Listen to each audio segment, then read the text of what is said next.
Hello.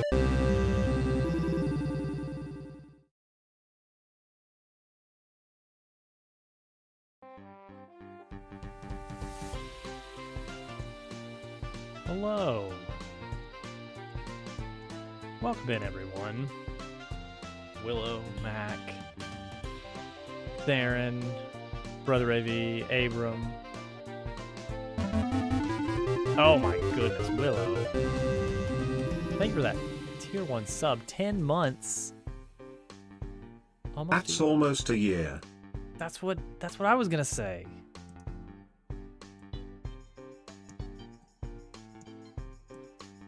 Been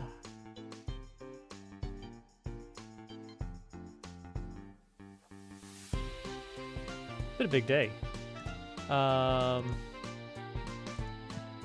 right, good news. The Scarecrow is reviving.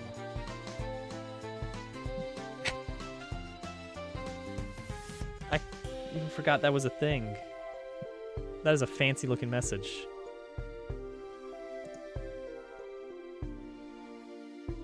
Willow, thank you for that message effect for 20 bits. A little underwhelming, honestly. I mean, it's a lovely gradient and everything. It's just an advanced form of highlight message, which I don't even have highlight message turned on. Yeah. What gives? I can't even do message effects on my own channel for free. Or can I? Or can I? Oh, nice, I can. Wait, does that mean I can do on-screen celebration for free? I think it does.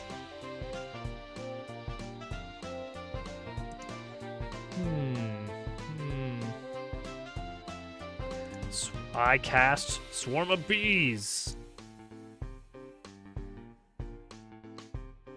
Part of the intro played again. That is weird. Nice. A Swarm of Bees. Perfect. Hope everyone's having a good day. So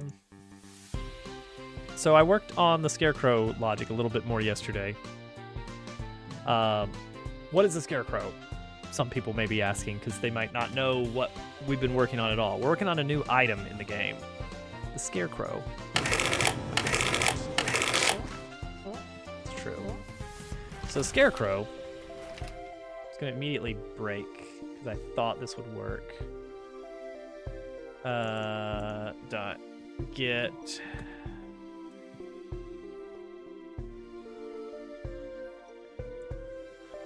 trying to make things look better a little bit. Status effects, the core system of status effects is there, but there's these weird status effects that we're wanting to throw in. I play Swarm of Bees, which allows me to draw 2 additional cards. The cards are also bees. We'll get to that. We'll get to that soon, Turtle. Don't worry. First off, we have the Scarecrow. So Scarecrow is a new item. You plop it down, and it is just an additional unit on your team that takes, I think we set it up for 5 damage. Right now it's set to 1. Actually, I need to put that on my to-do list to set the health back to 5. And the idea is that enemies that can only reach the front line will be forced to attack the Scarecrow instead of you. No, Abram, that's me being responsible. And this spawned off like an extra day of work, was the question of what happens if you use a Scarecrow item when there is already a Scarecrow on the field.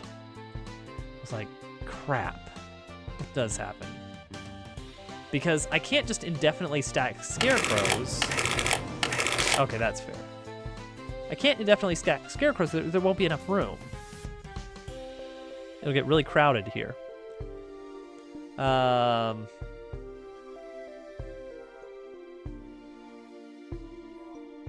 Although, maybe that's not a bad idea. Oh crap, what if it was that simple? Just offset the Z position of each subsequent scarecrow. Ooh.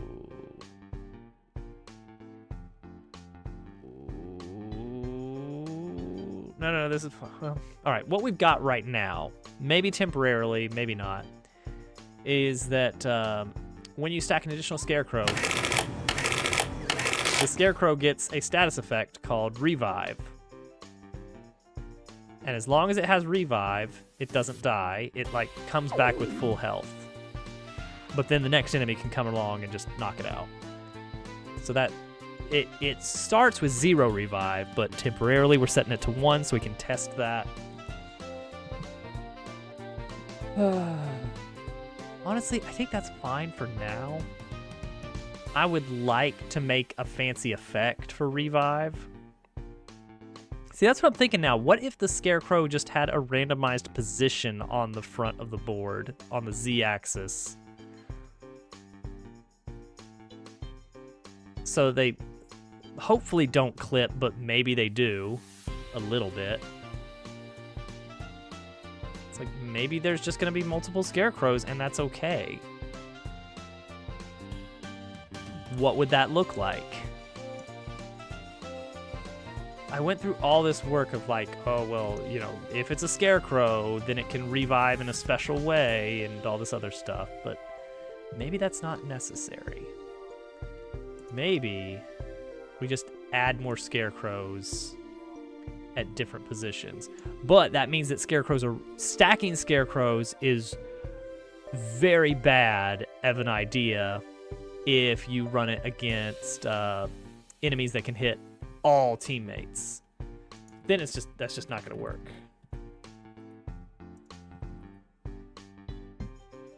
So what we just say is always add a new Scarecrow at target position. Target position, we're gonna add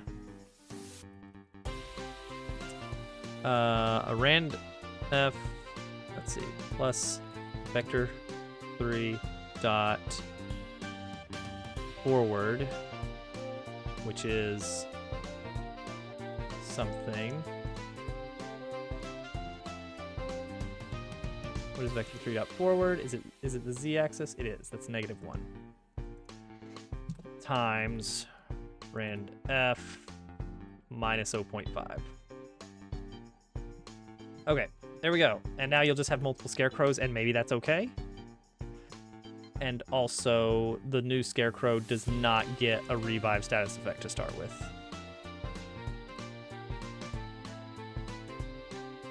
Robot. Ow! It's so good to see you! You must die. Okay, let's try this Scarecrow. We'll throw a Scarecrow out. Boom. And then we'll just throw another Scarecrow out. Now there's 2 Scarecrows. That one went down. That one did not go down. That's bad. That's bad. He's supposed to be in the front line. Why are they skipping him? Oh, the bot. The bot. Bring out the bot. Bring out the bot. Bring out the bot. Bring out the bot. Bring out the bot. So it's supposed to be... Oh.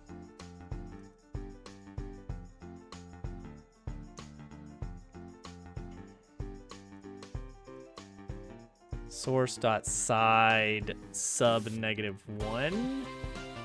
Scarecrow is currently at end of list. I think this works. Riot. You always say that. Al always says that. Turtle always says that, and then Al says that. Everyone's always just saying the exact same things. You guys have just been on repeat. Hal was raging. Wow. All right, so the most recent one goes down, and then the second most recent one goes down. Okay, I think this is fine. Honestly, I think this is fine.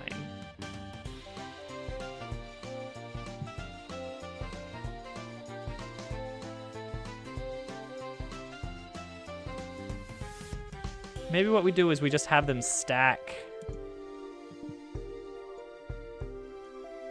as number of scarecrows. Target position. We do vector 3 back, vector 3 forward, vector 3 backward times 0.1 times number of scarecrows.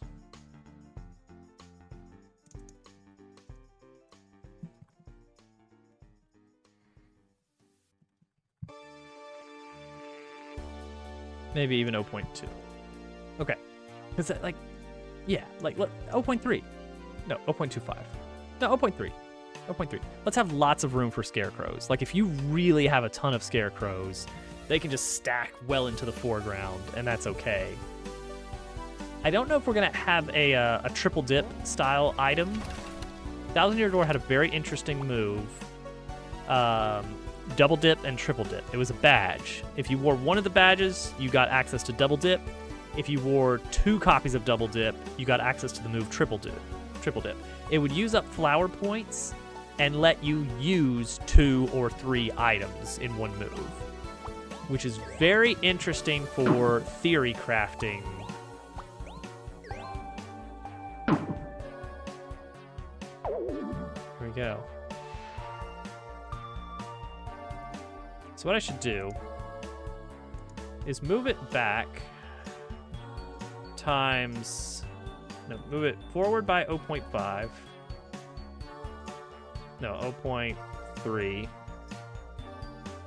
plus vector 3 dot back, which is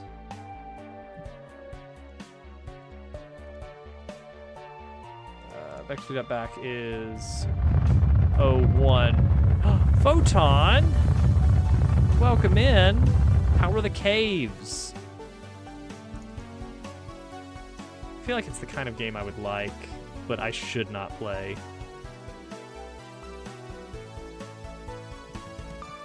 We are getting deep in the weeds on something that is way more complicated than it has any right to be. So I hope you're ready. What seems to be the first main quest. Nice. We are working on a brand new item to the game, which is, I think, going to make things very strategic because I want to make sure the character has a handful of these in the early game, because I think they are useful, even probably in the late game against some enemies. So the idea is it's a scarecrow. Comes in the form of a pumpkin. You toss it out, use the item, boom. Now you have a third teammate. This teammate has no actions, cannot do any damage ever, cannot take status effects, but can accept damage and is on the front line. Is it a roguelike or a roguelite? That's the question. And so this is interesting because if you have let's say you have one big enemy that can deal like 20 damage in one shot, but can only hit the person in the front line. Well, the Scarecrow will gladly take all of that damage and soak it up. And now we're trying to see some different strategies of what do we do if you put a Scarecrow out when you already have a Scarecrow. Day before yesterday, we fooled around with the idea of, okay, it gives the Scarecrow effectively a 1-up. It makes it so that when the Scarecrow dies, it revives with full health. And I actually got that working. but I don't love it. I think it's too complicated. Versus, just throw another Scarecrow out. Boom, Scarecrow gets hit. And also, boom, Scarecrow gets hit. And then I'll block this one. Boom. So there you go. A roleplay mode. Okay, okay. So I think that's what we're gonna do. Scarecrow seems good. A success at a 2.2 multiplier. You've got to be kidding me. You guys are very, very picky about that. You're just going to have to accept that language is wrong, and it's doing it on purpose to spite you. Okay, so there's one other thing that is broken with Scarecrows that we're going to fix before we start on something that Turtle's going to like. And the reason Turtle's going to like it is because it involves hurting snails.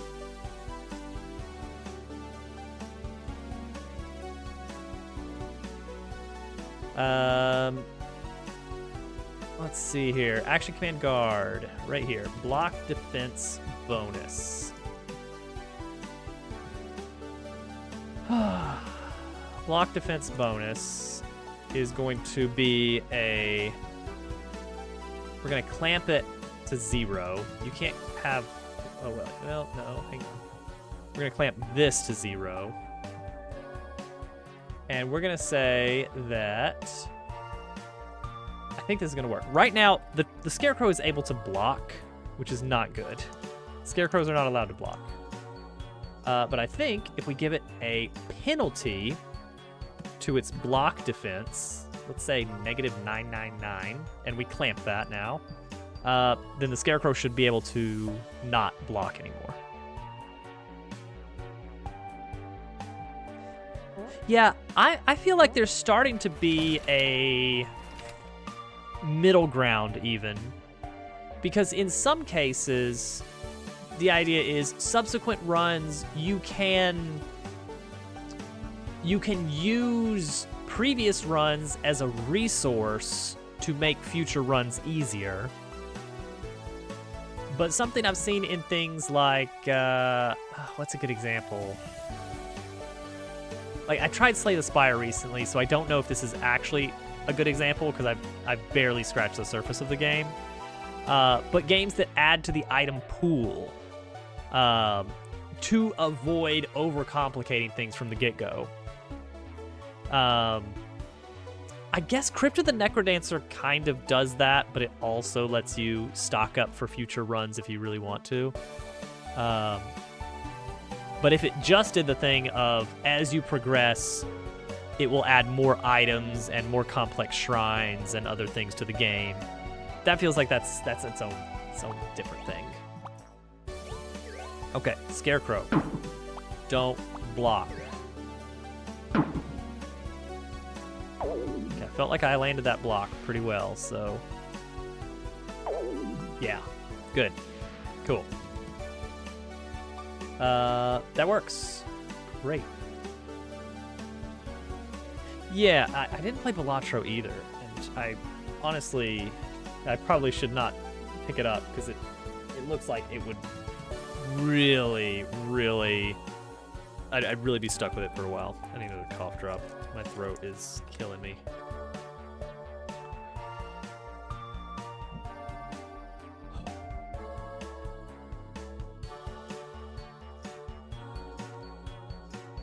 Yeah, but people are going to have to start saying... Like, if someone actually makes a roguelike, they're going to have to actually start calling it something like roguelike, parentheses, no really, not roguelite, I do mean roguelike, close parentheses.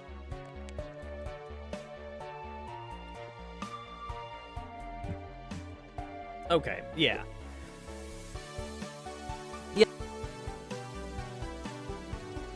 Really have the unlocks be a consistent thing. Now, FTL, let's talk about FTL for a little bit while we're preparing to hurt some snails. FTL has this system. You cannot, there's nothing you can do to make future runs easier. Every run is completely distinct. But you can unlock new ships to try. But these are their own separate runs. They're tracked separately. There are definitely some better ships and some worse ships, definitely. But unlocking new ships doesn't really change the outcome of any future runs. It just gives you more game to play. I think that's really good.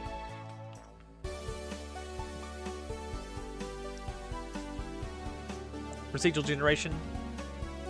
Yeah, I'd say so. There's got to be some random nature of things, because otherwise you can just memorize the outcomes. Yeah, FTL is definitely leans towards roguelike rather than roguelite. Man, there was this one guy that I remember watching on Twitch ages ago, and then he started getting really, really popular, and so I stopped watching because I don't know. My brain is like, it's too crowded in this digital space that doesn't even have a physical presence. But whatever, my brain says, no, too many people. You have to leave. He was doing hard mode, no pause runs, which in FTL, the game lets you pause freely, and it encourages pause, size up the ship, figure out what order you're going to. Yeah, he was doing no pause runs. And I think I actually successfully did one no pause run ever, and it was terrible. So it was hard mode, which means no cheese on the final fight. It was no pause. And here's the kicker. Once he got that down, once he got really good at that, this is ridiculous. He started doing a run wherein he would do every ship no pause hard mode. Like he had a spreadsheet of every ship in the game, and there's a lot. There's like 20 or 30 ships, somewhere in there. 27, I think. That sounds right. No, not. It can't be. Yeah, somewhere in that range. He would randomly roll out of that remaining list, and he would take that as his next ship. He would do a hard no pause run. He would win. Then he would take the next ship, randomly chosen, and he did laps. He did laps of successfully clearing every single ship consecutively. No pause, hard mode. I was like, that's it. Like, FTL has lots of challenge in it, but you can't say, like, that is absurd. His brain was operating at FTL, yeah. Most of the ships have 3 variants, but I think, oh wait, maybe it's all the ships have 3 variants. What am I thinking of? I want to say that something like Crystal Carrier was only B and C class, or something weird like that.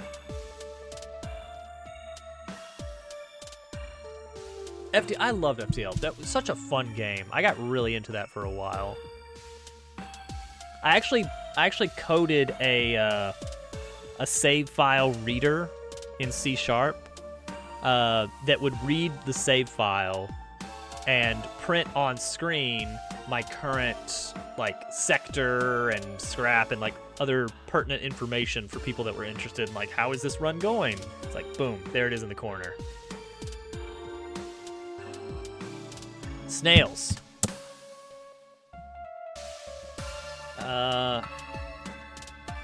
Turtle, for you, we're hurting snails in a new way. Get rid of Scarecrow. Go over to Battle. We're gonna use Battle as our starter place here. We're gonna fight against Snail, Snail, Snail, Snail, and a pig in the middle. All right. So, 1,000 Year Door, Koopa Troopas. Actually interesting to fight against. They have 2 health. They have a defense of 1, which means none of your attacks can one-shot them. But if you attack them with any jump attack, which both Mario and Goombella start with for free, if you attack them with a jump attack, the first jump, and keep in mind those attacks are 1 damage twice. 2 instances of damage, 1 each. The first instance will flip them onto their back, dropping their defense to 0, and rendering them immobile for 2 turns. Suddenly, there's interesting strategy. If you have a bunch of enemies, you can actually plan out, okay, I need to immobilize the Koopa Troopa, but I can't kill him in 1 attack, but I can kill the Goomba in 1 attack. So let's have one of my characters immobilize the Koopa Troopa, the other one can take out the Goomba, and then second turn, the Koopa Troopa won't be able to attack, so I can finish it off. That kind of stuff. Currently, our snails are not very interesting.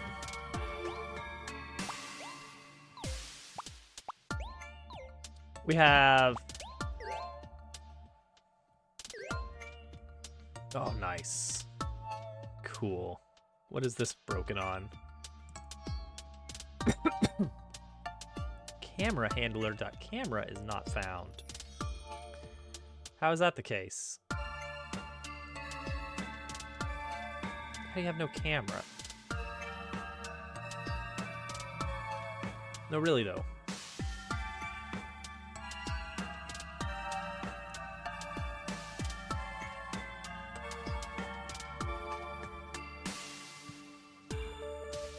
Oh, because it happens when you enter a battle, apparently. I assume. Battle camera handler dot camera.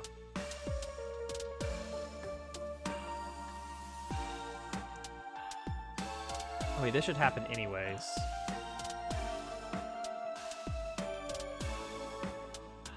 Oh, that's actually a problem.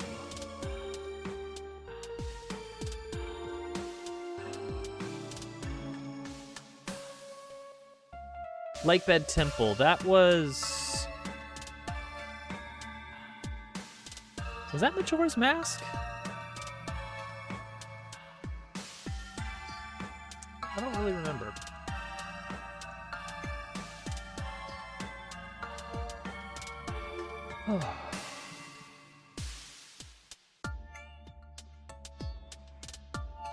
Oh yeah, that was Twilight Princess. That would have had to been. Oh wait, no, I don't think it was Skyward Sword. Skyward Sword didn't really have a traditional water temple. It had some temples with water in it. You could make the argument that Ancient Cistern was a water temple, but I don't think so. Ancient Cistern was a wonderful dungeon. Probably my favorite in Skyward Sword. Very interesting theming. Even some cool set pieces. But my all-time favorite Zelda dungeon still goes to Arbiter's Ground in Twilight Princess. A niche choice, perhaps. The spinner supports it a lot. It's doing some heavy lifting. I'll say that. It was a good little fun thing.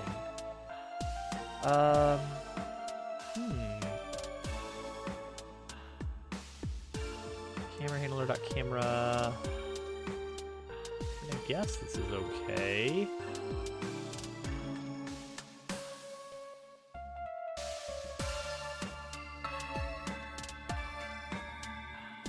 This is worrying. I don't know if this is right.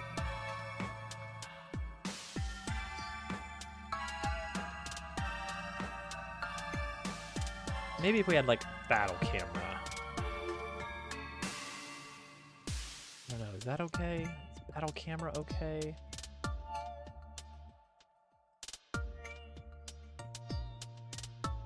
That's not a secret cat.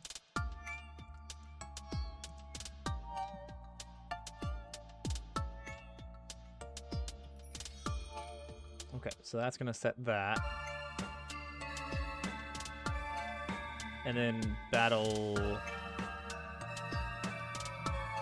moves is the one that broke just a moment ago.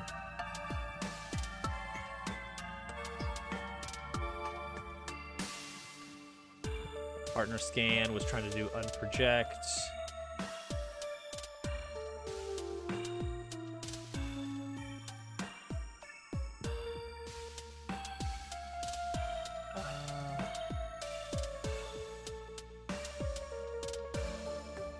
All right, where was the unproject?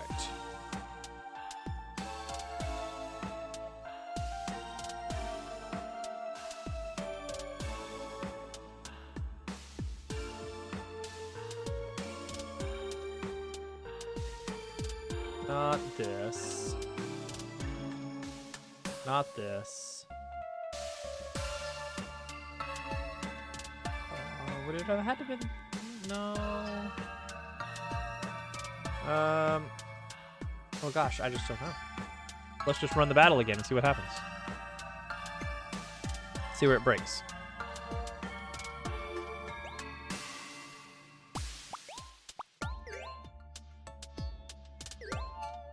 There. Appearance score. Oh, subtitle. Okay. Oh no, subtitle. Oh.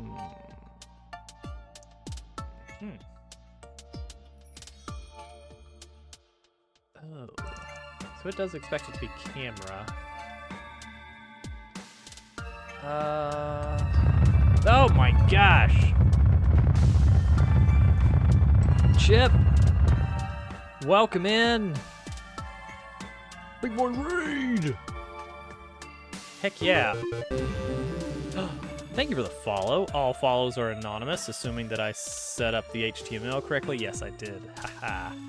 I changed some of the alerts to Twitch native recently. The lizards are also Twitch native alert because why not? Thank you both for the follows. Thank you. All follows are anonymous. What are we working on tonight? I mean, you know, Starground, but what are the haps? I'll show you guys a little bit about what we're doing here. For anybody who doesn't already know, I've been working on a Paper Mario-like, and we just added a new item, multi-segmented boss. Those are fun. One of the last games I made was pretty much all multi-segment bosses, in the dumbest way possible.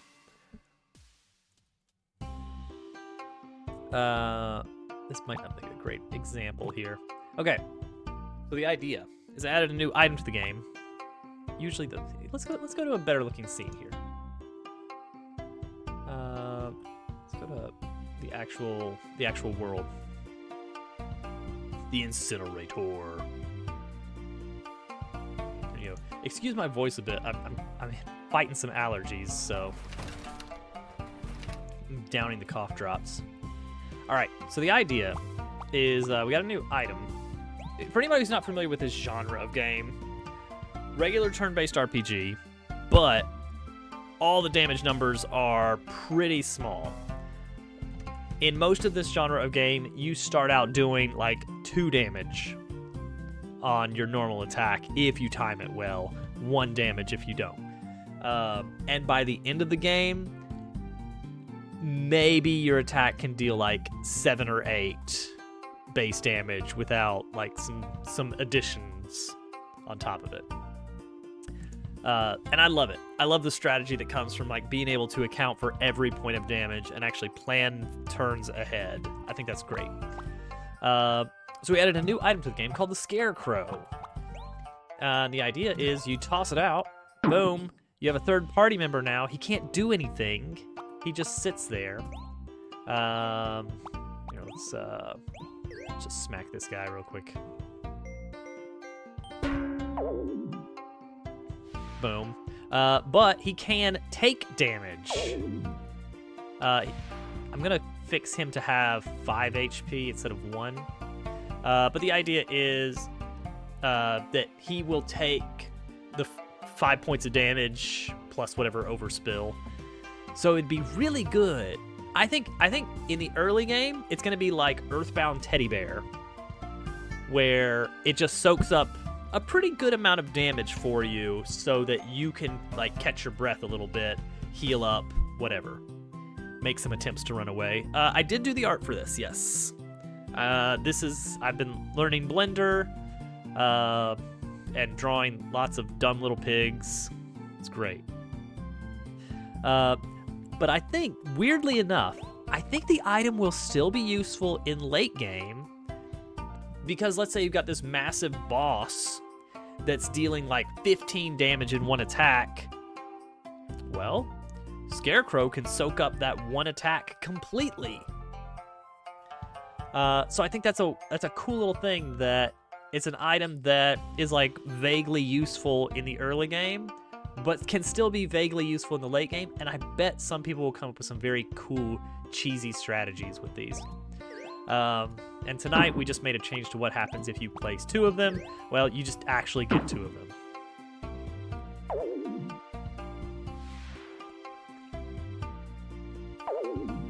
Formerly, they got like a revive looking thing going on. But I think just having a big army of Scarecrows is very funny. Okay. Want to fix the camera. How long have I been using Godot? When did I start using Godot? Was it late 2023? Do you guys remember? No, it would have been about a year ago. Potential bird customers, they will be sorely missed. I think it would be really funny. Okay, so it works. It's not... All right. There still may be something screwed up with the camera handler, but this still works.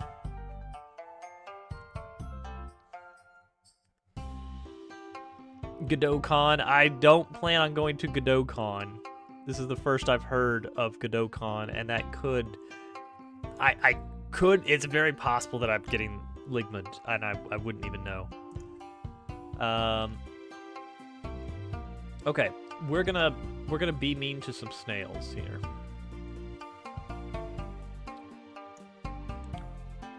All right. So like I was saying, Thousand Year Door has a cool thing with Koopa Troopas. GodotCon.con. Koopa Troopas had an interesting mechanic in Thousand Year Door where if you jump on them, they'd flip over and they'd have lower defense. So you could kind of strategize and try and keep 2 at a time down while you're working on cleaning up the rest of the enemies. Really cool.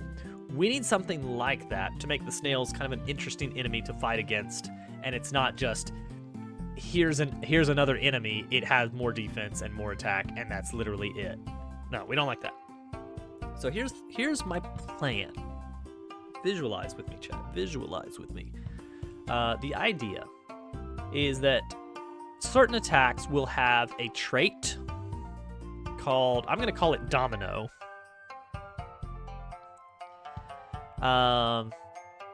Specifically, the only attack for now that will have the Domino trait is specifically Cat's Wrench, because it is a big, powerful forward hit. The Gear Spin, not so much. It's a little bit just like, bah. So when we can listen for traits in our enemies. I'll show you where that is. At least if my shower thinking and planning was correct. Yeah, okay, here we go. On damage, check this out. This is a silly system, and I'm trying to keep it as parameterized as possible because I want eventually for mods to be possible without much work. Like, I want an enemy that can use this enemy's attack, but it has this much HP, and it uses a different sprite sheet, something like that. So, Hot Air Piggle. It's a pig tied to a balloon. On damage, we can provide a list of traits to listen for and what to do when that trait is when that trait occurs. So if a balloon is hit with a sharp attack, then we replace the enemy with a regular Piggle. It keeps the same current HP, maybe a few other current things, but other than that, it becomes a regular Piggle. What we're gonna do on Snail is we're gonna say on damage, if a Snail takes damage from a domino attack, of which, again, there's only one, but that's fine. If a Snail takes damage from a domino attack, then the Snail will execute a specific action. Tentatively, let's call it Snail Domino, which means it will be bonked into the enemy behind it, dealing, let's say, 1 flat damage, 1 non-blockable, defense-piercing damage. And that damage has the domino trait. Do you see where I'm going with this?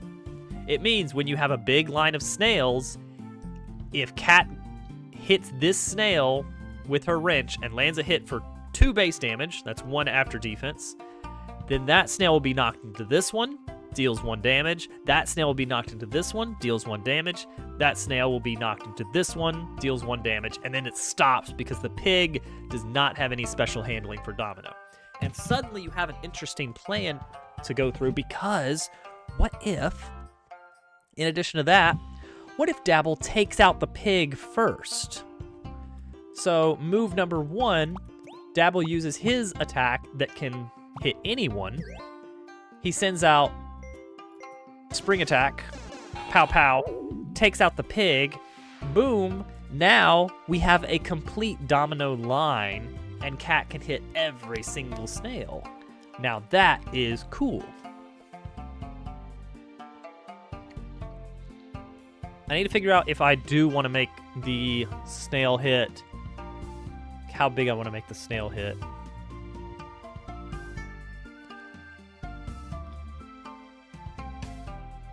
It's like, what if you hit for 2 across the board? Then you could wipe.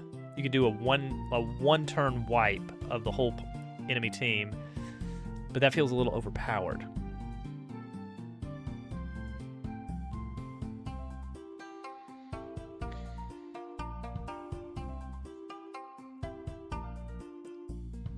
But maybe they get dazed? Maybe a snail gets dazed upon taking any damage?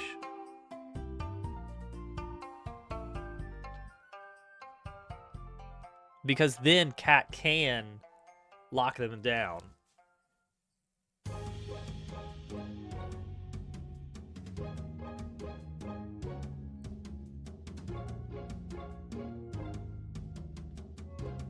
I don't want to get caught in the same problem that I think plagued Origami King, which was there having to be a right way to do every combat.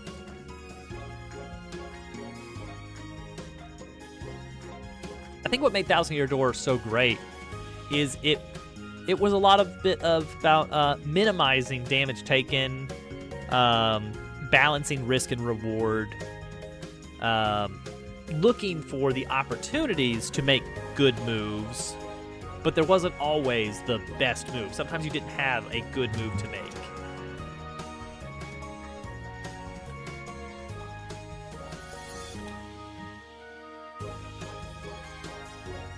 I have another enemy that does raise defense occasionally, so I don't want to step too much on its toes.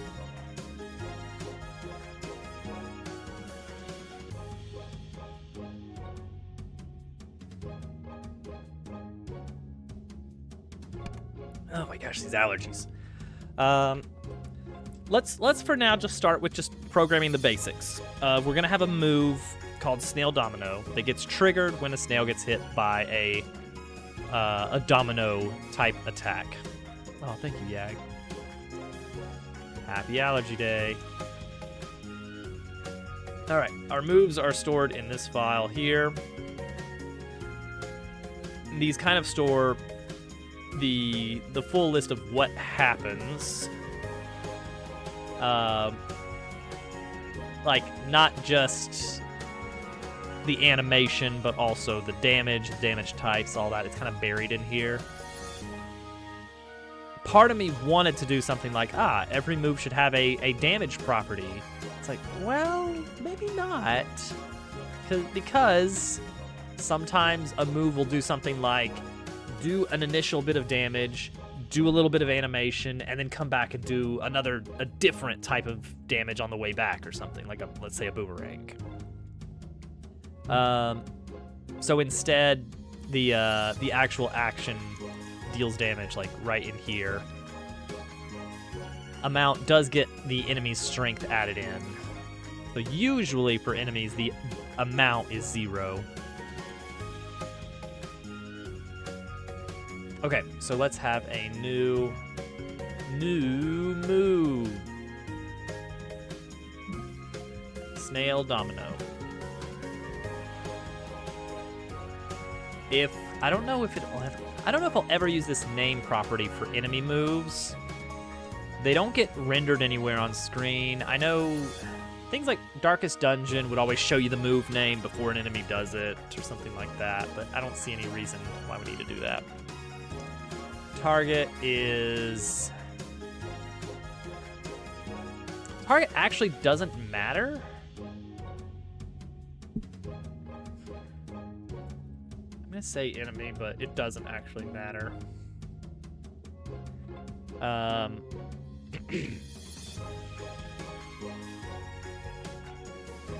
So it is going to just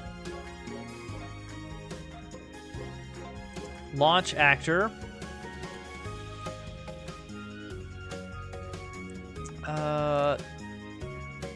Let's add vector 3 up.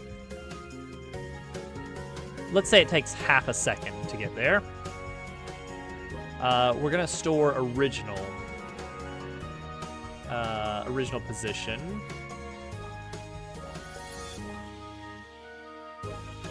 As source actor position is the original spot. So we're gonna launch the actor towards the target position. And that's gonna take half a second to reach. And then half a second later, we're going to launch them right back to their original position. And we're gonna have that quadratic formula timed so that it will take half a second. And then once that time's up, go ahead and move them directly to their original position, just in case somehow I don't know, like the wind caught them. There's no wind in the battle, but don't worry about that. The fact is, we want to make sure that we lock them back in their original position. I would like them to be in the hurt animation this whole time, but I know that the actual hurt animation doesn't last that long. So I guess that's fine. For now, they're just going to be knocked around, and it's just going to look a little bit silly. We need to cue hurt animations here. Let's pull up our battle notes. We want it to be flat damage, doesn't care about the source power. So even if the snail had, for instance, a buff on it where its strength was higher than normal, that is not going to affect the damage received. So flat damage equals true in this damage instance. Additionally, we're gonna make this piercing. It does not care about the enemy's defense at all. Unblockable. We're not using timed shield command because it's enemies. Domino should not come up for players, and it's not diminishing either. But it does have a type. It does have a type. Okay, so this is the way we do types. It's like this. Wait, this has diminishing on it? What is this? Oh, Spring Toss. We do use Diminishing. Okay. I was like, why do I have Diminishing already in the code? So Diminishing is a property we have that makes it so that if you hit the same enemy multiple times in the same attack, each subsequent attack deals less damage than the one before it.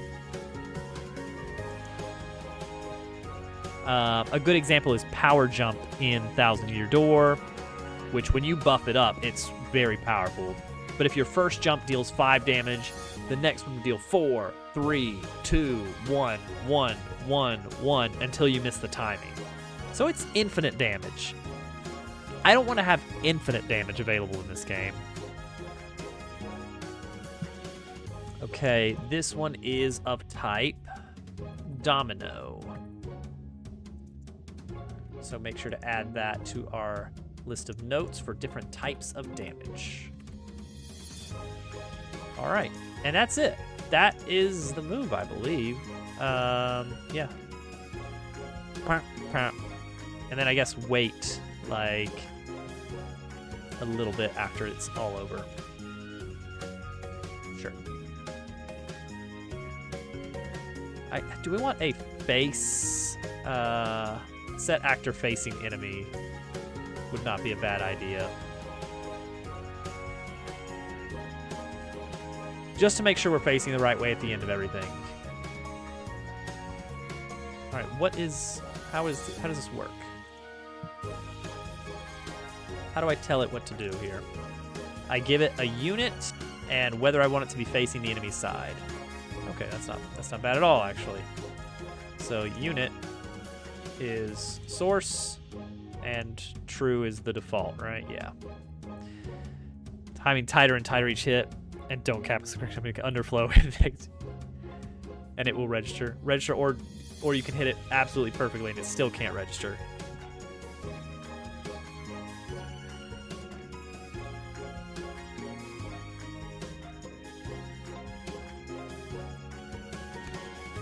There was something that happened that was really weird in the Thousand Year Door remake. So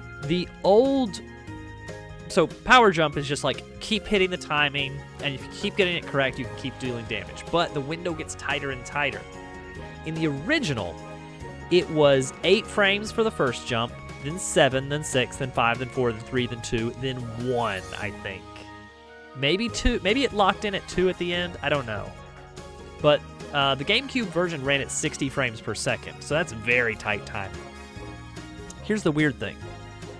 The new version runs at 30 frames per second on the Switch, but it's still 8 frames for the first jump, and then 7, and then 6, and then 1, and then 4, 3, 2, 1, 1, 1, 1, 1.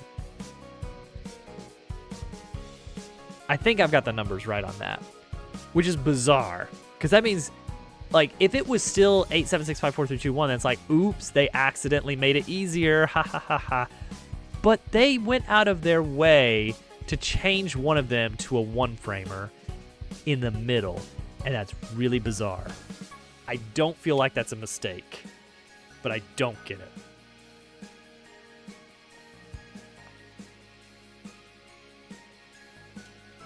So weird. Okay, so that's the move itself. The next thing we need to do is actually make it trigger. So that's going to be in our enemy directory. So in the same way that Pickle Balloon has an on damage, we need to go over to Snail and give it an on damage that when it takes domino damage, it needs to do... Oh, this is going to be tricky, isn't it? That's a good point. The running theory I have heard about why people think that they made that one into a 1-frame was the idea that you will very frequently end at 4 jumps. And that's a reasonable amount of jumps to get for the cost of the move. But if you happen to get lucky, you are very likely to get like 3 more. And so you have these occasional rare high moments of fair and balanced critical hit kind of stuff that every once in a while you'll do like twice the number of jumps you usually see on that move. That's the working theory. I don't know if I buy it or not. I'm not sure. Okay, so on damage. This is gonna be something here. So on damage. What are the other on damages we have here? Replace enemy. Reduce damage. Right. If the enemy is wearing a hard hat, then it takes less damage than normal from downward attacks. Replace. I was going to put something there, but I never did because that enemy doesn't work yet. Rare high moments. Cave in. Okay, so we need place enemy. Oh, wait, what? Oh, okay. If it has action, then pass in. Okay, this is super doable. So we just have to make a function called domino into next enemy, I think. Pass in the unit and no other parameters.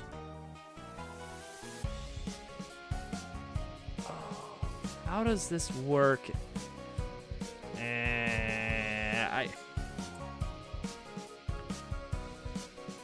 Domino into next enemy.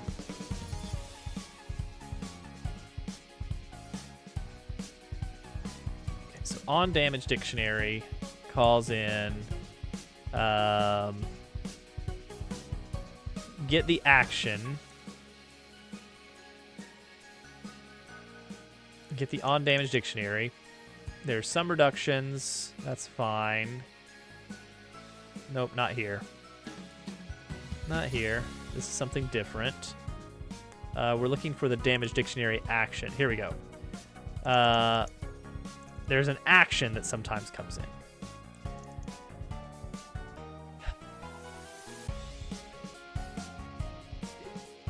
Okay, get damage type from the on damage dictionary. Get it for the damage type. There is such an action. It will have a property called action. You can call that, and you have to call it with a parameter. This is something that's tricky for me in Godot. I wish there was like a spread operator or something, but that's probably asking for too much for what it is. I'm just so used to JavaScript and TypeScript. You played TF2 once? I was big in TF2. Hang on, let me pull up Steam. I have to check some numbers. Team Fortress 2. Let's see, TF2. Where is it? I haven't played it in a while because I'm trying to be responsible. Let's see, playtime. Ooh.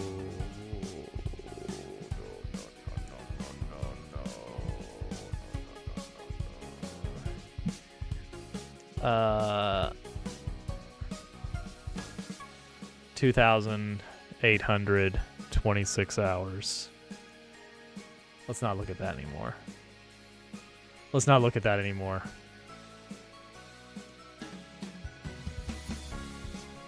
Oh, that's disgusting. There's some numbers in it. I mean, admittedly, that's over a course of like 20 years, right? Because I'm pretty sure it was around 2006 when I started playing. Was it 2006? That can't be right. No. It would have been. When did I start playing? I know how to check. Let's see here. There's the where's my, how do I get to my inventory? Can I view my inventory without actually getting into the game? Because that would make this a lot easier. Oh, view my achievements. I can just look for unlocks, right? What's the oldest? What's the oldest one? Oh yeah, I've got a ton of achievements from October 2007. October 10th, 2007. Unlock. Actually, that's what. All of these say that I unlocked them October 10th, 2007 at 2 a.m. That tells me something went screwy with how they started storing the achievement dates.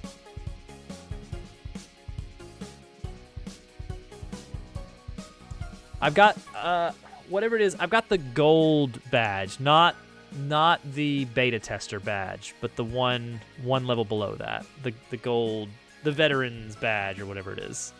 The medal. I've got the halo. I don't have the iPod,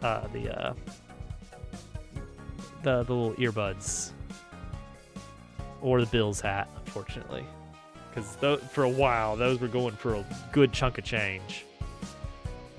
So it looks like October 2007 is when I was playing it. Because what it was, I got the orange box specifically for Portal. That was really all I cared about, but I had heard good things about Half-Life, and I was like, well, you know, I'll get the whole orange box instead of just getting Portal, because Portal was like $30 on its own. Orange box was $50. I was like, for $20 I could get 5 games. Yeah, why not? So TF2, not even on my radar.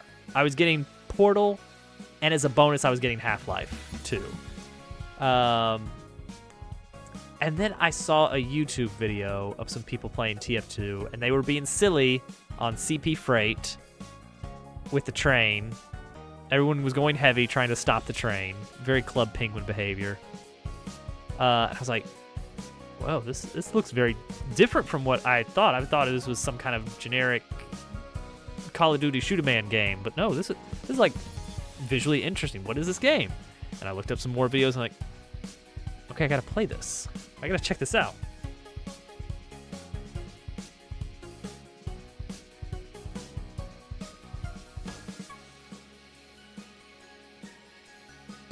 And 2,000 hours later, I finally stopped playing. My first streams on Twitch were TF2, I think. Okay, so I need to include a parameter, I guess, just because it seems like it's going to force that. So we're just going to have a dummy parameter. And then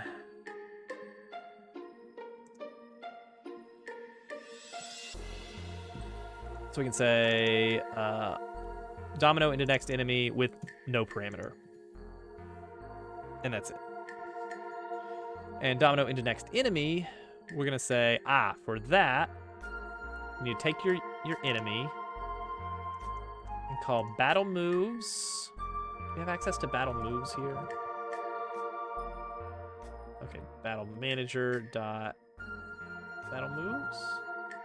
Does battle manager have access to battle moves? Oh, it'd be moves directory, wouldn't it? No, it wouldn't. Would it? No. All right, battle manager. Where's? Oh, it is battle moves. So it's battle manager.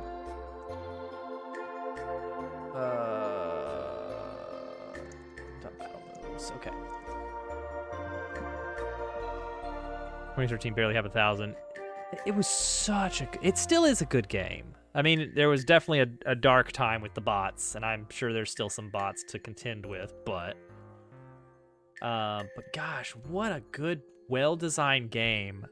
Like I've taken a lot from TF2 just as a learning experience about, wow, they thought about this and this and this.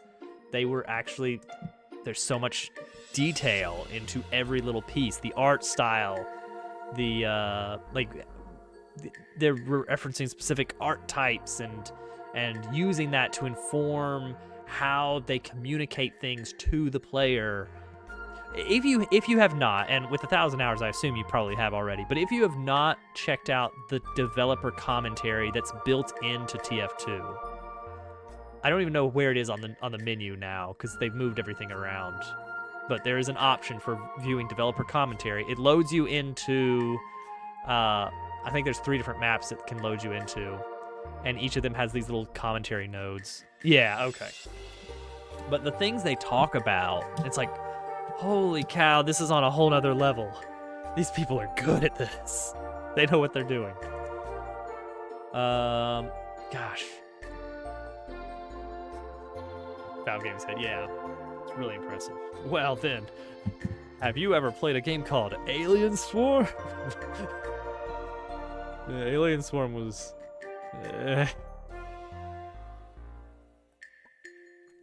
I'll say I can see why they gave away Alien Swarm for free. You guys ever hear Portal?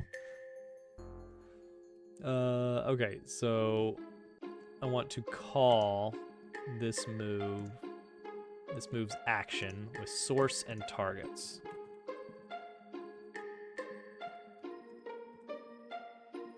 Call unit and target unit. And that should be it, right? Because that triggers adding it to the action queue. So all I gotta do here is figure out who the target unit is. Don't set it to itself or it will infinitely loop until the enemy dies.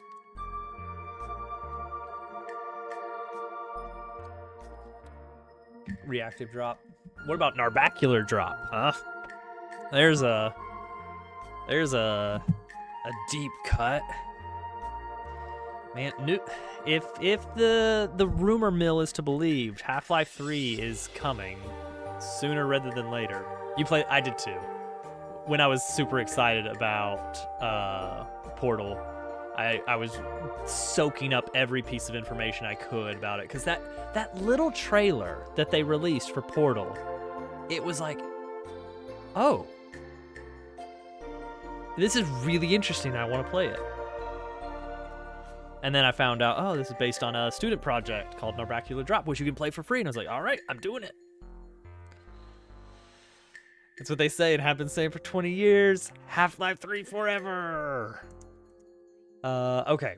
So what we want to do is take the unit's side. Okay, so we can say unit index equals unit.side.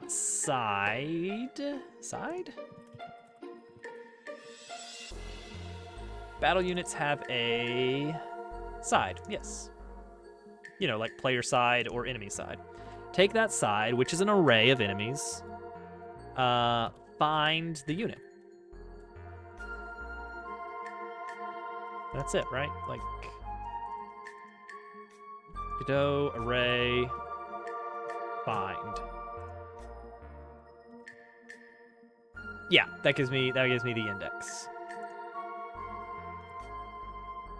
-1 if nothing. So if it's -1, just fall out because something is busted. But otherwise, yay. Also, if we are last in line, fall out.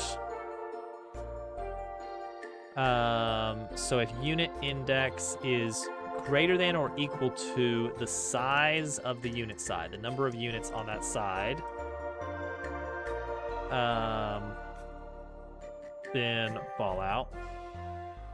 What if this is a flying unit? If this is a flying unit, it should not domino into it, but it could domino into the floor, or maybe it just doesn't domino at all. Okay, let's just say it doesn't domino at all. So then target unit is unit.side sub unit index +1 +1. because we want to get the next one in line.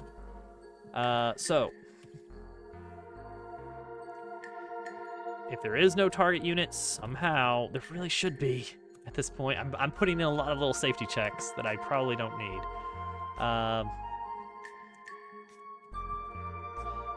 If it is a flying type unit, these out of combat should probably also be checked, but that should be impossible.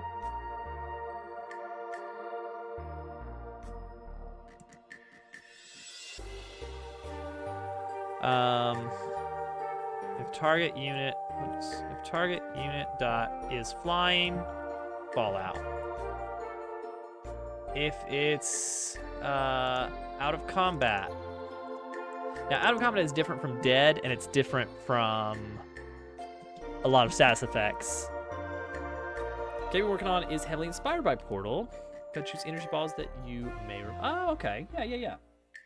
Are you doing kind of like a kind of geometry-based sort of, like most of the puzzle is about, oh, what angle do I need to hit this room geometry at to get this to go where I want? That kind of thing is the main puzzle.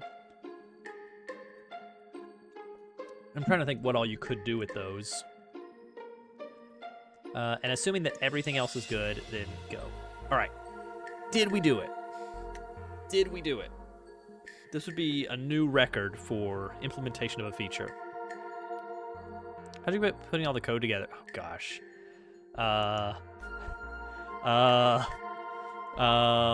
lot of notepad documents and prayer. All right. Oh, wait, this isn't going to work, is it? Because this doesn't have... I didn't give Cat the domino trait yet. Okay, so types of damage, domino, for Cat's wrench hit.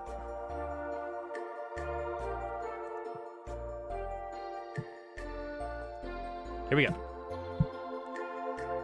I mean, most of it is I know what I want it to do in excruciating detail because I've been thinking of this game for years, and so it's just breaking it down into a million little puzzle pieces.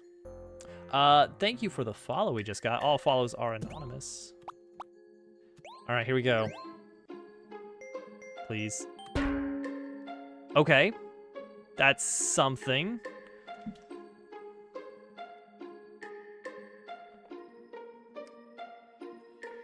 Targets is an array. This kind of makes me regret not going C# from the get-go.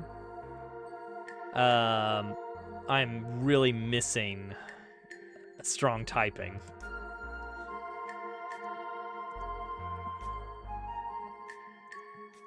Target unit needs to be an array because moves can hit multiple enemies. Like you could have a move that hits all enemies at once. And so all moves except as a parameter a list of targets, even if it's just one target.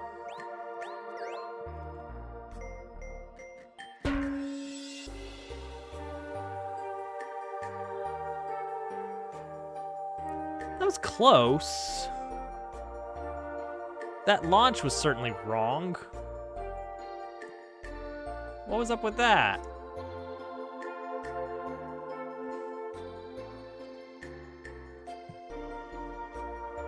And the timing was awful.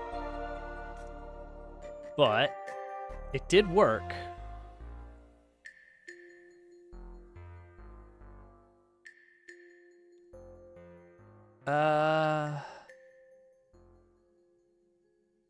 Okay, well, that's something. Snail Domino is supposed to, it's supposed to do 1 damage, not 0 damage. Okay. The next piece of the puzzle. Why did it fly up and hit them so hot? Oh, that's why. Because that's what I aimed for. I just didn't want them to go all the way to the ground. But that was functional. That certainly will make things more interesting when facing off against snails.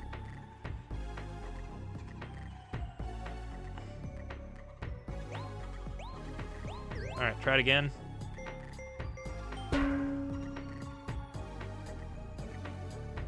Okay, yes, but...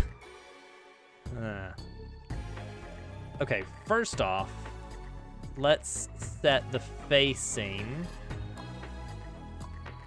I don't... There's an is moving backwards flag we can set.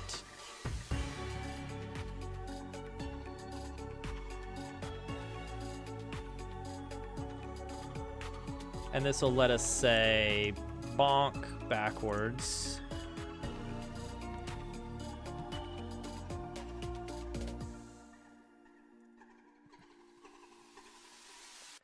We're still getting this weird delay, and I think I know why.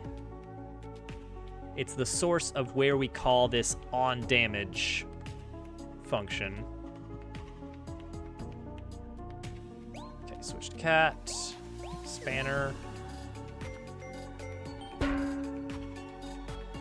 Bonk, bonk. Okay, see, that's closer, but I want it to go like bloop, bloop, bloop, bloop. I would love for it to just pow, pow, pow, pow.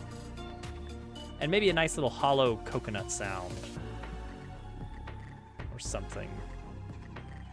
Okay, but that's really good. That's really good. So, on damage dictionary, right here. This is where we call the on damage function, but it happens way late here. And this is reasonable because it only does this if you're gonna still be alive. I get it. But this happens way down here.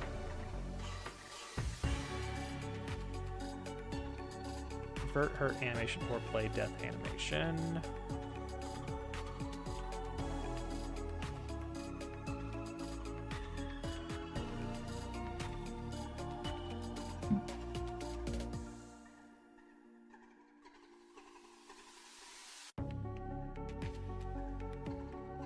Huh. It's like I want it to do it before here.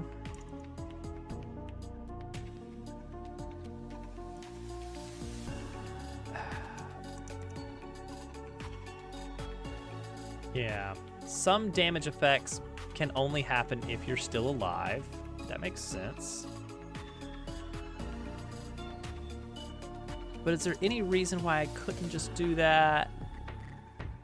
Because, like, the damage itself happens here, right? Yeah, HP pool change by damage number.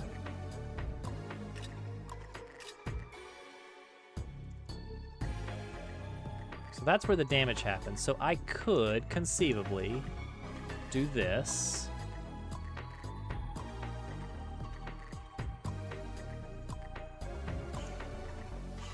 Right after I change the animation. What does this look like?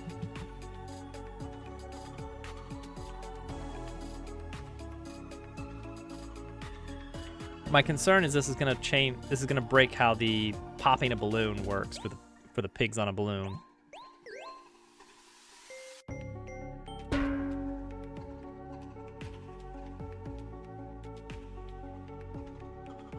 What? Why is it still so slow?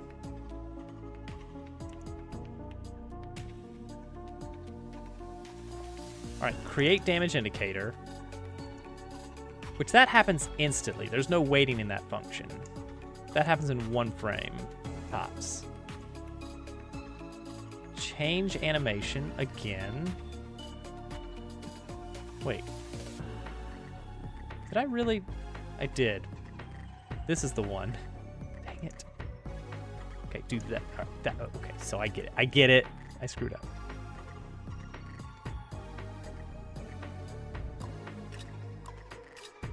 I also have that. That's still messed up, but whatever.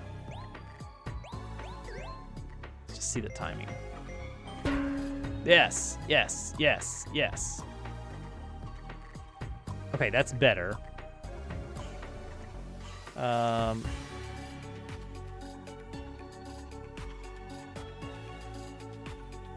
So that would be check damage happens here. Check for damage effects. But it means popping, balloon popping, needs a 500 millisecond delay. Because it used to get that built in. And so if we want to keep it the same,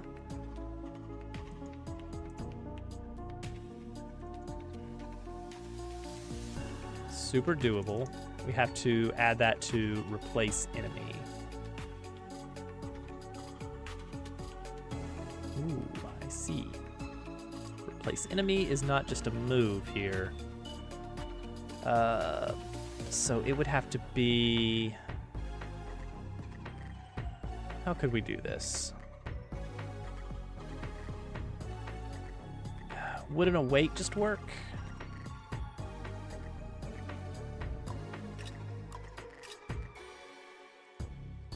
We did something like this. Just wait for half a second on replace enemy. Let's find out. Let's grab an enemy that can be popped and throw it in here. So one notable thing is the camera needs to pan out much faster or even follow the damage. It'll be tricky. Okay. Does this work?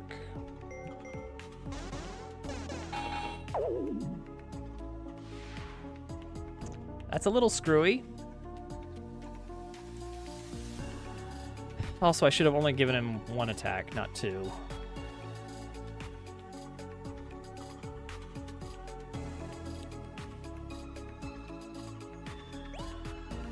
Hit him with one.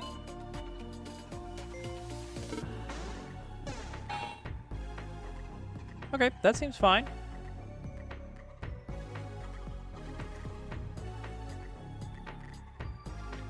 For Domino, if you domino, we want to take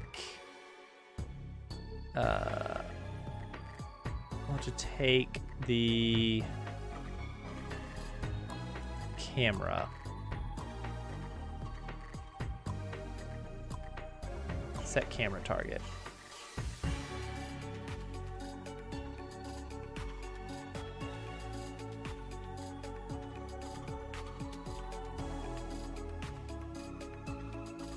This may really screw with things.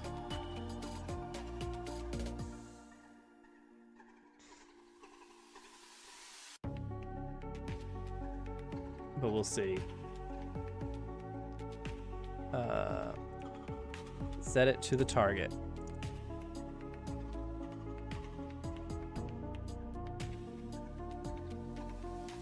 I did not know that. That's a good bit of trivia. We should collect a bunch of trivia and do a Nintendo trivia for games done badly.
Oh yeah, I did, because I had to blow my nose earlier. I've been hit so hard with allergies. Feeling awful. Pow, pow, pow, pow. All right, we have a working system. And see, this is particularly nice because if you just do straight up damage to the first snail with your whole team, then it's like, okay, yeah, you can take out the first snail. But if you play your cards right, you can take out all 5 of these snails in 2 rounds.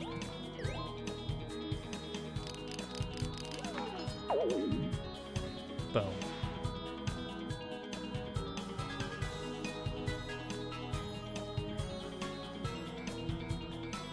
Heck, you could have Dabble in front, have him defend, and if you can land the timing right.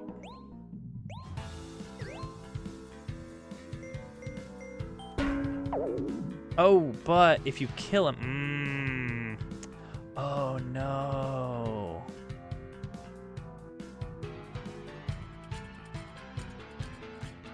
I want the kill to happen. I want the kill to happen. I want you to still be able to knock him into the next guy. Even if they're still, even if they're, yeah. And that's tricky because, because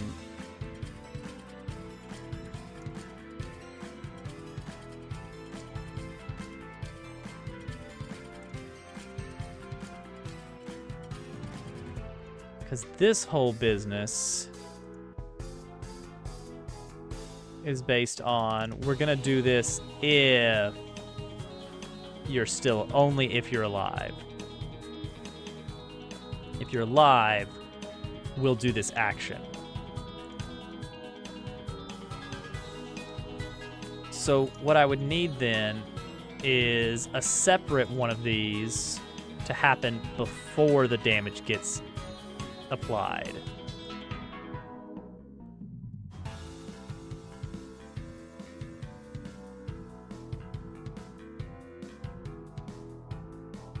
Which is doable, I think. So we'd have a different dictionary.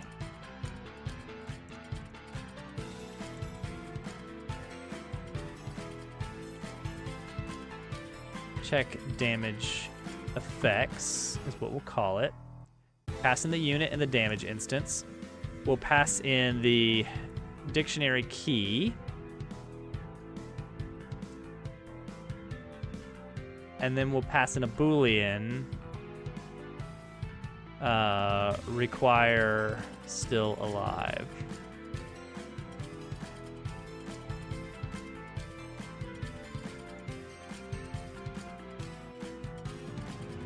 Okay, so dict key and require still alive. Our dictionary key is still not sure whether to put this here or here. Dictionary key is on damage, and this one says yes.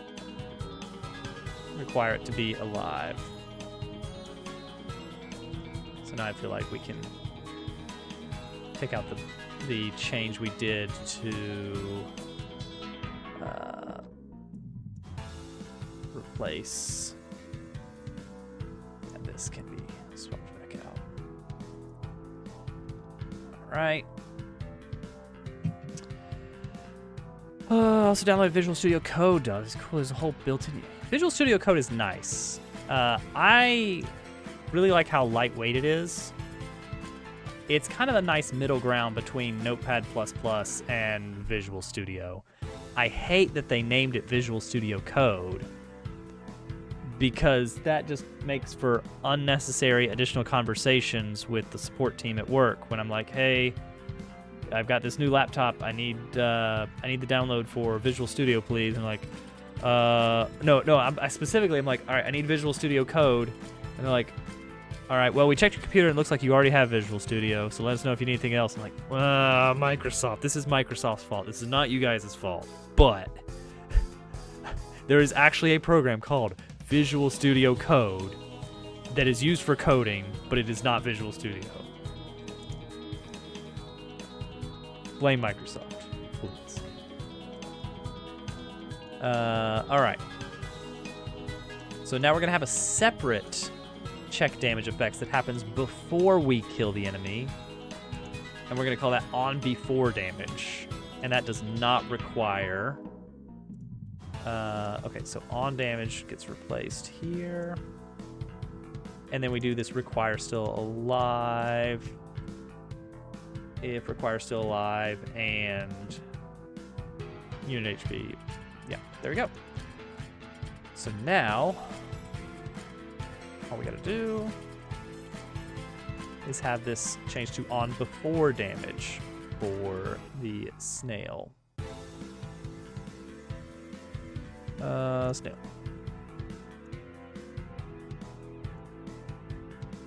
All right, this might work. This might work. Oh yeah, let me see. All right, domino effect. Come on, show me the domino. Yes, yes, yes, yes. Okay, that's a good start. It's a good start. And then, wait, hang on. Hang on, I can do this battle better. I can do this battle better.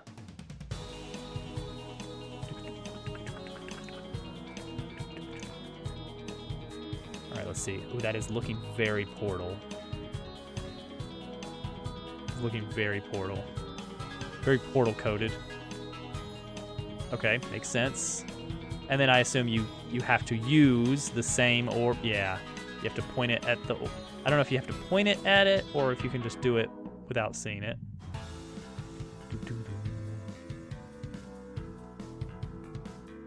Let's see, was I reading that right? Is that what happens? Is you have to point it at it? That's gonna be really hard to prevent soft locks. Even the lights pointing. Yeah, that looks like you have to point. So fun story. Those lights, it looks good. Those lights in Portal that connect between a button and a door. I ended up using that in 3 different video games because I liked the concept so much. Runaway Rabbit, which was made in a game dev kit from ages ago, was the first one that I did, and I made a whole Turing complete system. Like, you could have made a computer in Runaway Rabbit. The game would probably crash before you got to that point, but it was funny that it was in theory possible. Then I did it in Gerbil Tales, which was a dumb little browser game. Because gosh, I kept making Mario Maker over and over, and then Dabble Worlds, of course. The wire system in Dabble Worlds was inspired by the Portal lights connecting a button to a door. It's like, let's just make them actually functional. You draw the line of wires, and it connects.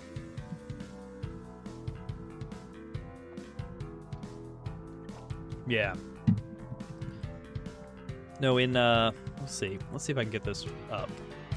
It's gonna run. Let's see here. Devil Worlds. Play now.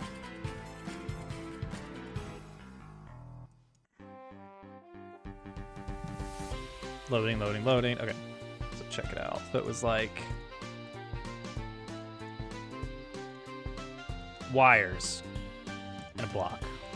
Boom. Button, and then you connect it with wires however you want, and then the wires that overlap the button. Boom. That's it.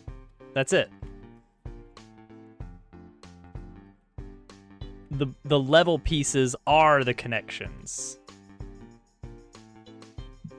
It was never elegant. You didn't. I mean, it was good enough, honestly. All right, so what you would do in this fight, the right way to do this fight would be Dabble defends, Cat hits with Spanner in the front line,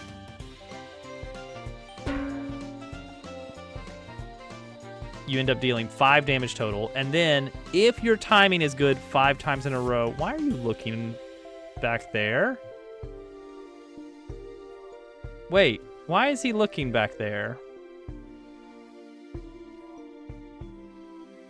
I'm guessing he bounced so far that something's... What are you looking at? Okay, and then you can finish them all off. Boom. Oh, that's satisfying. Oh, that's good. Wait a second, that's good. Ah. All right, all right. Okay, last piece we need is apparently fixing the snail, roll.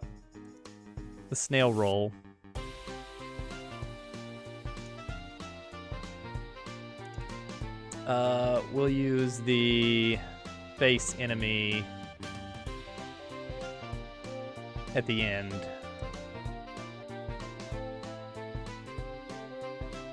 There we go. What if there's flying enemies? Good question. Let's test it. I know what should happen. The question is it actually going... Let's bring this guy out. We haven't seen him for a while. It should just skip him. Like it's not even going to... It's going to be as though that's the end of the line. You can't domino into something that's flying.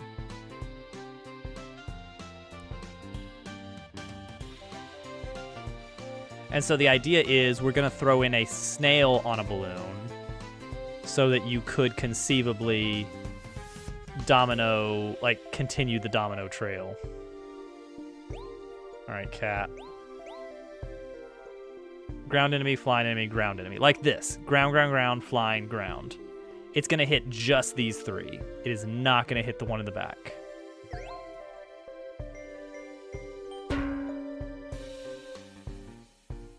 There we go.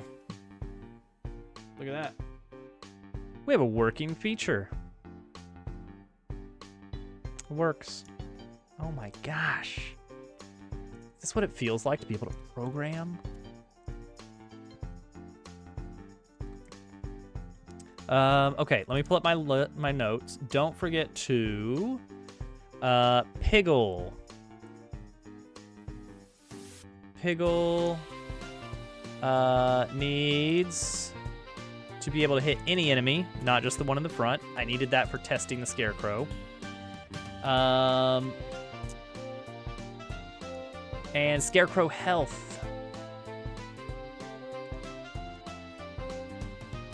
Scarecrow health needs to be 5. That's what I've landed on.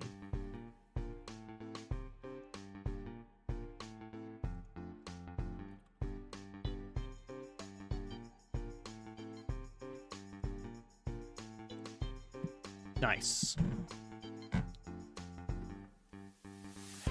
A flying enemy in the front, and then all ground enemies.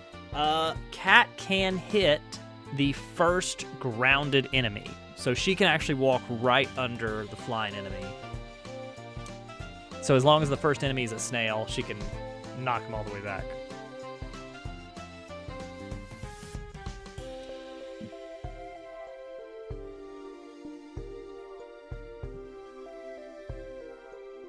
Now, the question is...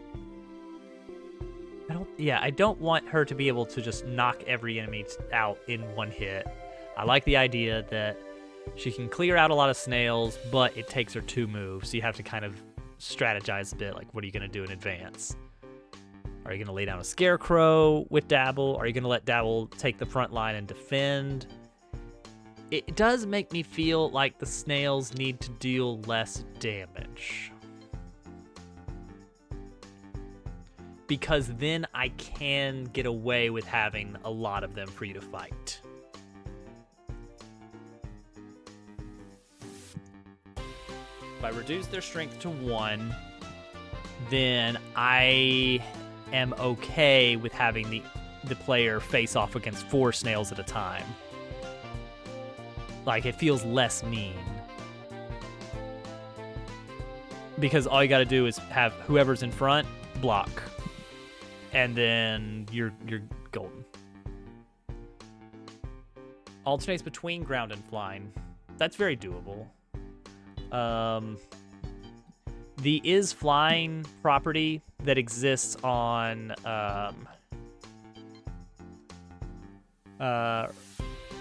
like on the enemy directory.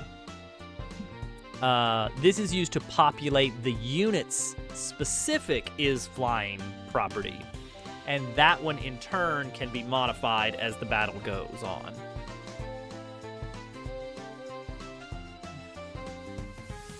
So you could have an enemy that initially is flying, but the enemy itself can toggle itself between different values as needed.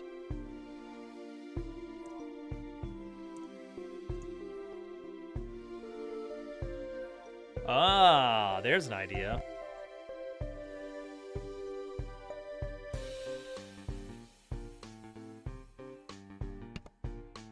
The tricky thing is, it would have to be the whole party. And then I have to add special logic to make sure scarecrows don't get it applied to them.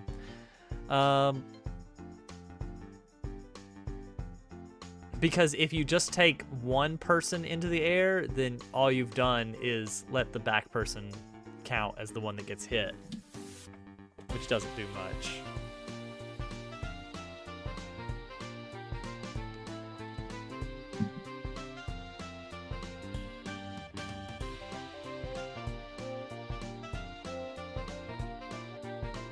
I need to think if there's any party members that are going to regularly be flying. I don't think any party members that you get will ever be like a bird or something that's always flying. But yeah.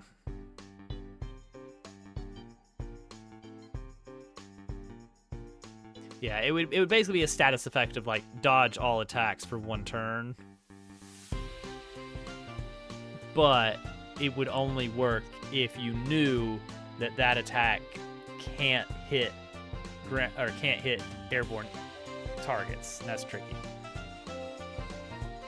I think, okay, so I have much more familiarity with Thousand Year Door.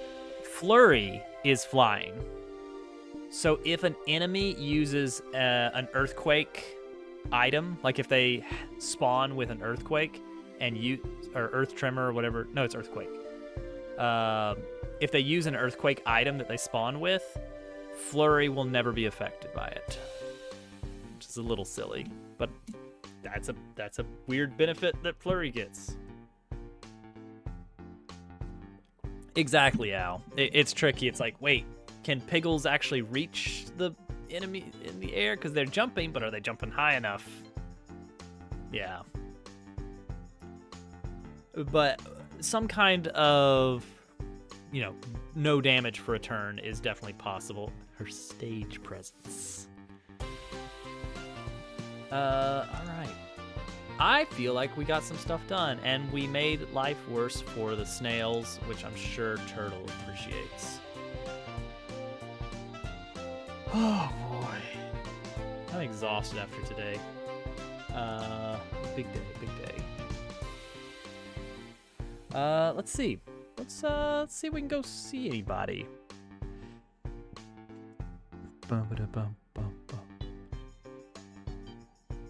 Where are we gonna go? Just look at all these lizards up in here. Oh, I know Willow had some people she wanted to plug. Let's see here. Let me see if any of these people are on.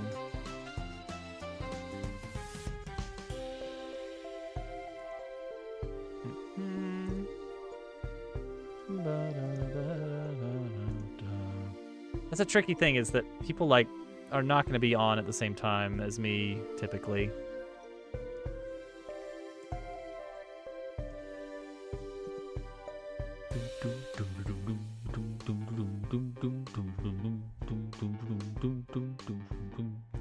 Love this music. It's music from the video game that we're making. Wow. Let's see here.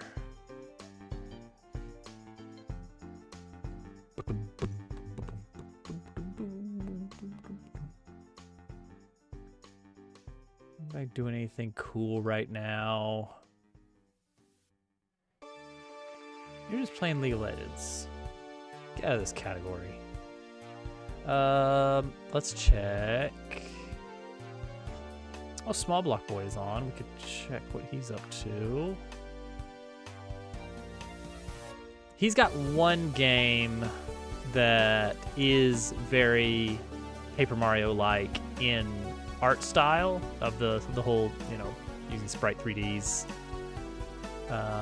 And he works in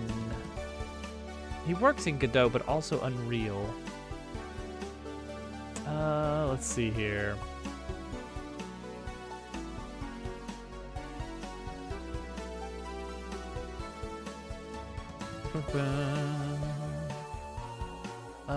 He is working on. I don't actually recognize the project he's working on now. He's got a lot of little projects. That's his shtick.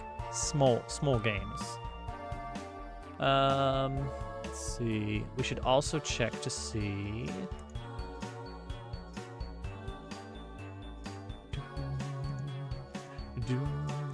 This is my favorite song on the track. Favorite track in the soundtrack currently.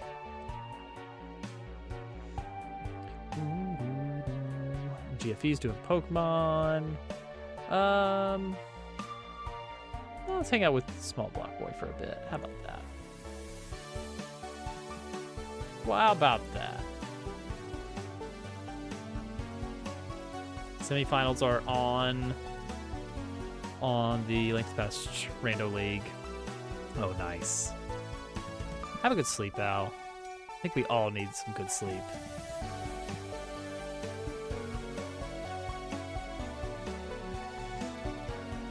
Thanks for hanging out. Like for good ideas and good conversation. We will be back again on Sunday, if all goes well. Hope to see you all then. I don't know what part of the game we're gonna work on. I gotta figure out what we're doing. More items, more enemies, more content. We need 1 million things, 100 of something. That's the plan. So much content. More paper. More.